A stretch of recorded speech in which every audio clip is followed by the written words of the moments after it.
They didn't come. Not to the vows, not to the dinner, not to the dance. When my mother's text came through, "Sweetheart, it's your sister's big shoot, you'll understand," I read it twice, as if maybe the words would rearrange themselves into something less insulting. But they didn't. I stood in my wedding dress, the one I paid for with 2 years of overtime, phone in hand, my husband watching me from across the room.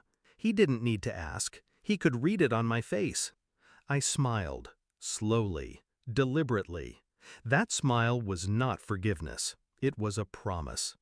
They always told me family comes first. What they meant was her comes first. I grew up in her shadow. She was the golden child before she could even walk.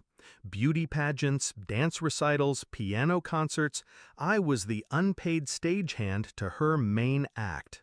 Birthdays, holidays, even my graduation were rescheduled around her appearances. The first time I ever heard my father's voice crack with pride was when she landed a modeling campaign at 19. He didn't sound like that when I told them I'd gotten into grad school. By 25, I stopped trying to compete. I thought acceptance was maturity. It wasn't. It was surrender. The signs were there weeks before the wedding. Late replies, vague excuses about commitments. When I pressed, they got defensive. "You're being dramatic. We'll be there," my mother said. 3 days before the wedding, my sister called. Not to congratulate me, not to ask about flowers or music. She wanted me to move the ceremony to next month so it wouldn't clash with a career-defining magazine shoot. I laughed. She hung up. When the day came and they didn't show, I didn't cry. I didn't even flinch. I had already started planning. See, I wasn't just marrying a man. I was marrying into his network, a circle of investors, publishers, and art curators. Connections my parents didn't even know I had.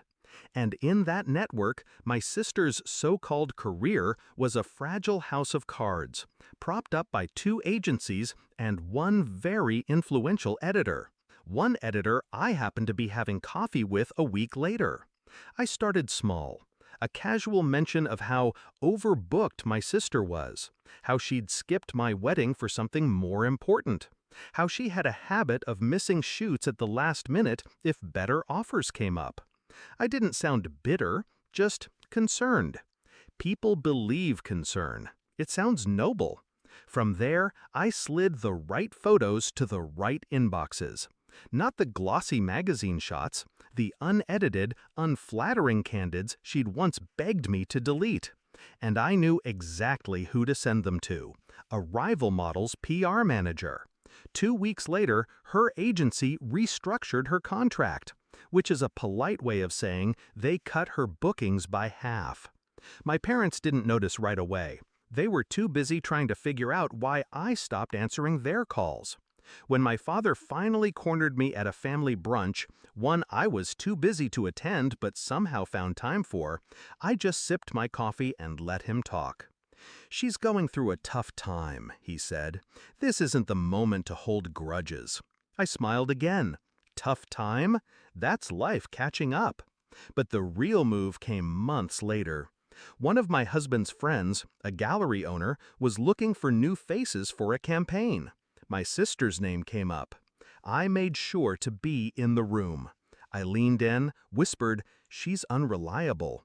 Left my wedding for a photo shoot. Imagine what she'd do to a brand deal. Silence. Then her name disappeared from the list. By the time my parents realized her bookings had dried up, she'd already sold her car and moved back into their house.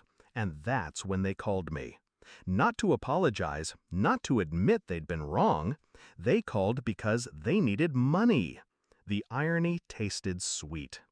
I met them at their kitchen table, the same one where, years ago, they told me I was being selfish for asking why they never showed up for my college awards night. My mother's eyes were tired. My father's voice was quieter than I'd ever heard it. "She's your sister," he said. "We're family. We need to help her." I set my checkbook on the table, opened it, then closed it. "I did help her," I said. "I helped her see what it feels like to be second place." They stared at me like I'd grown horns. I stood, slid my chair back, and looked them in the eye. You skipped my wedding for her. You've skipped my life for her. You made your choice. Now I've made mine. I walked out without looking back. People think revenge feels like fire. It doesn't. It feels like ice. Calm, clean, absolute. And as I left that house, I realized something. They'd never expected me to win. Never imagined I could outplay them. That's why it worked. Because I smiled. And they thought the smile meant I'd forgiven them. It didn't. It meant the game had just begun.